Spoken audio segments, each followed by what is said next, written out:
Episode 84. Laura terdiam menatap bingkisan yang baru saja diantarkan oleh Joshua untuknya.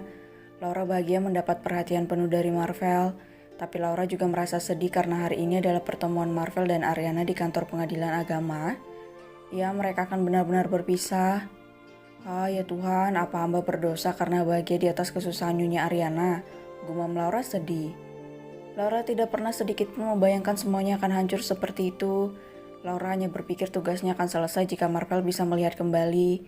Tapi pada kenyataannya Marvel memang bisa melihat. Marvel tidak pernah buta. Laura menghela napas, tiba-tiba Laura berpikir akan reaksi Ariana jika mengetahui bahwa sebenarnya Marvel tidak pernah buta. Apa Nyonya Ariana akan sangat kecewa jika tahu? Atau mungkin justru Nyonya Ariana akan senang dan meminta maaf pada Tuhan atas semua yang sudah dia lakukan. Laura terus bertanya-tanya sendiri dan karena pemikirannya itu tiba-tiba Laura merasa khawatir jika Marvel kembali pada Ariana dan meninggalkannya. Laura memejamkan kedua matanya, semuanya terasa sangat rumit. Deringan ponsel di atas meja yang berada di depannya membuat Laura menoleh. Gadis itu mengernyit dan segera meraih ponsel miliknya. Ponsel yang Laura beli sebagai kado ulang tahun untuk dirinya sendiri. Ponsel yang Laura beli dari jeripayahnya sendiri.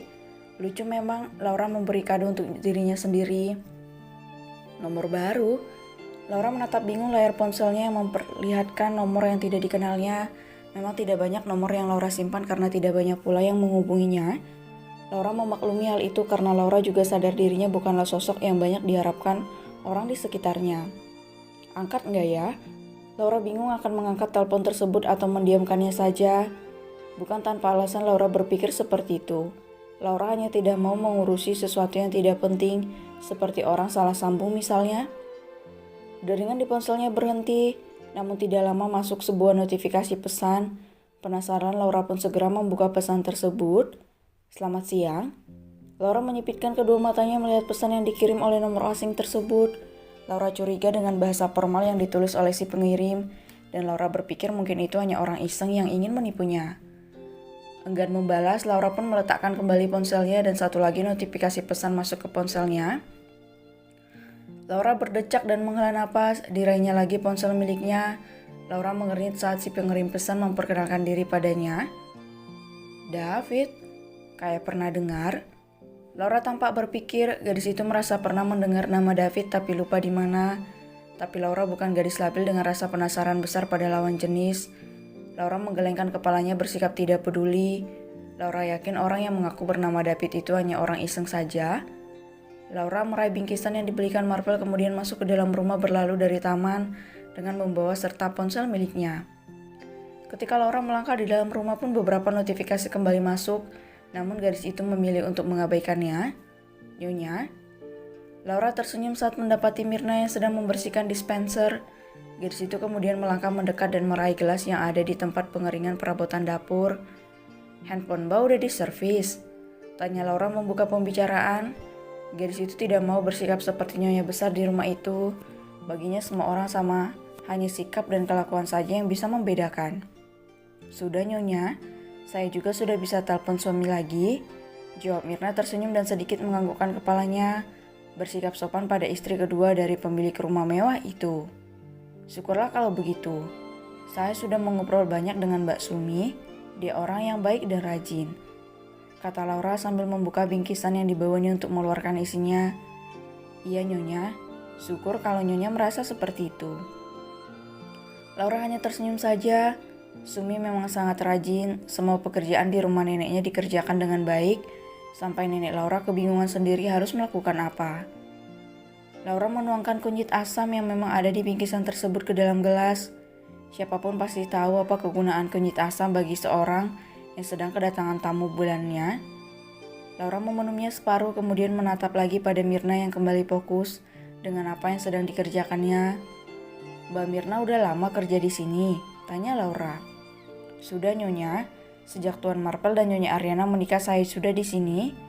Jawab Mirna berhenti lagi membersihkan dispenser dan menghadap pada Laura yang mengajaknya mengobrol. Laura menganggukkan kepalanya. Laura yakin Mirna juga tahu tentang apa yang sedang menimpa hubungan rumah tangga Marvel dan Ariana. Oh iya nyonya, saya hampir lupa waktu itu saya pernah melihat ada seorang laki-laki masuk ke dalam kamar Nyonya Ariana. Laura mengernyit. Oh ya, kapan mbak? Tanya Laura penasaran. Laura yakin pria itu adalah selingkuhan Ariana. Belum lama kok nyonya, saya juga sempat memvideonya. Tapi pakai handphonenya Bibi. Kebetulan waktu itu handphone saya belum selesai diservis. Jawab Mirna. Laura menghabiskan kunyit asamnya kemudian meletakkan gelasnya di atas meja di dapur. Laura tidak menyangka jika Ariana bahkan sampai berani membawa selingkuhannya ke dalam kediaman keluarga Chandra. Maaf nyonya, saya telat kasih tahu nyonya. Saya bingung soalnya takut dikira mengada-ngada. Soalnya kan tuan. Mirna menggantungkan kalimatnya membuat Laura langsung paham. Apa yang dipikirkan Mirna sama seperti yang Laura pikirkan saat melihat video Ariana dan pria selingkuhannya di kafe. Ya mbak, saya mengerti. Ya sudah, saya cari Bibi ya. Oh iya mbak, jangan bilang mama papa ya tentang ini. Ini rahasia kita berdua, oke? Oh iya nyonya, makasih sih mbak. Senyum Laura. Laura tidak mau sampai kedua orang tua Marvel tahu karena Laura melihat sendiri bagaimana bijaknya seorang Teddy Chandra. Pria itu pasti akan sangat kecewa jika tahu Ariana sampai membawa selingkuhannya ke rumah. Sebelum berlalu dari dapur, Laura lebih dulu mencuci gelas kotornya dan meletakkan di tempat pengeringan. Setelah itu Laura menepuk pelan pundak Mak Mirna dengan senyum di bibirnya dan berlalu dari dapur untuk mencari Bibi. Ada apa sebenarnya dengan Nyonya Ariana? Kenapa dia bisa berbuat sedemikian beraninya? Sambil melangkah mencari Bibi, Laura terus bertanya-tanya. Laura tidak tahu dengan pemikiran Ariana. Marvel tampan, kaya raya, juga baik hati dan penuh kasih sayang. Tapi itu belum juga membuat Ariana merasa cukup sampai mencari kesenangan di luaran. Ariana bahkan tega membiarkan Marvel kecelakaan dan terus pergi bersama selingkuhannya. Aku harus minta video itu pada Bibi. Aku yakin Tuhan pasti akan membutuhkannya nanti. Masih tentang pengusaha kaya raya yang tampan bernama Marvel Chandra. Laura berhenti melangkahkan kakinya ketika mendengar suara TV yang sedang menyiarkan berita tentang Marvel. Gadis itu menolehkan kepalanya untuk melihat siaran berita tersebut di mana di layar TV itu menayangkan video saat dirinya diperkenalkan ke seluruh karyawan di perusahaan Marvel. Laura Luciana Chandra, wanita yang dikabarkan menjadi simpanan dan istri kedua dari Marvel Chandra. Laura juga dikabarkan menjadi faktor utama penyebab perceraian Marvel Chandra dengan Ariana Chandra, istri pertamanya. Laura menutup mulutnya menggunakan tangannya, tidak menyangka dengan berita buruk yang sedang beredar di luaran sana. Ya Tuhan,